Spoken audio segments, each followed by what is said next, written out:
MP पिछड़ा वर्ग कल्याण आयोग इसमें नौकरियों में 27% लाभ देने के लिए सर्वे की एक योजना बनी है और इसी सर्वे को आधार बनाकर ओबीसी वर्ग को सरकारी नौकरी में आरक्षण दिलाने की तैयारी।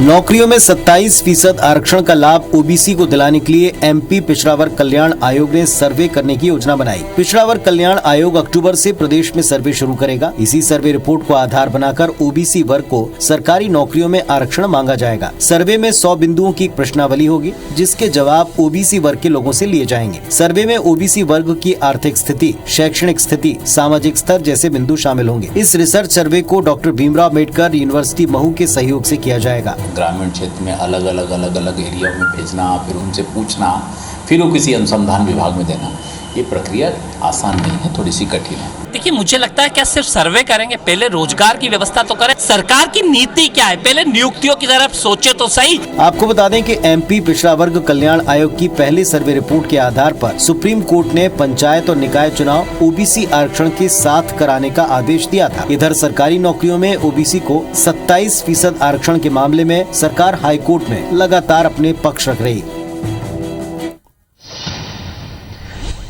वैसे प्रदेश की सियासत को समझने वाले और गणित का जो जातिगत गणित होता है उसका हिसाब रखने वाले इस बात को समझते हैं, लेकिन हम भी समझते हैं कि आखिर एमपी में लगातार ओबीसी आरक्षण कार्ड खेला क्यों जा रहा है, इसका असर क्या होगा, इसको हम जरा डिकोड करते हैं।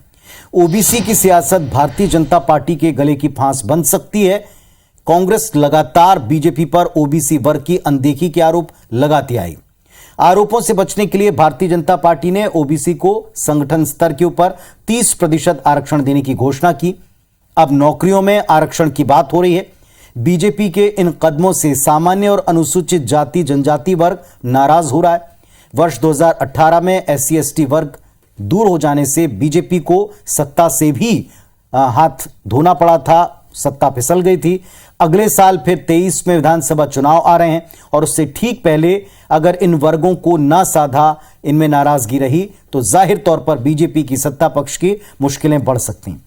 अंतिम बात, ओबीसी कार्ड क्यों खेला जा रहा है? ओबीसी वर्ग की विधानसभा में 26 और प्रशासकीय क्षेत्र में 25% की हिस्सेदारी है और प्रदेश का सबसे बड़ा वोट बैंक होने के नाते इस वर्ग की अनदेखी कोई भी दल न सोच सकता है, ना ही इस बात को सहन कर सकता है, क्योंकि अगर ये वर्ग छिटका, अगर इस वर्ग का साथ ना मिला तो फिर किसी के लिए भी सत्ता पक्ष में बने रहना या लौटना बड़ा मुश्किल होगा।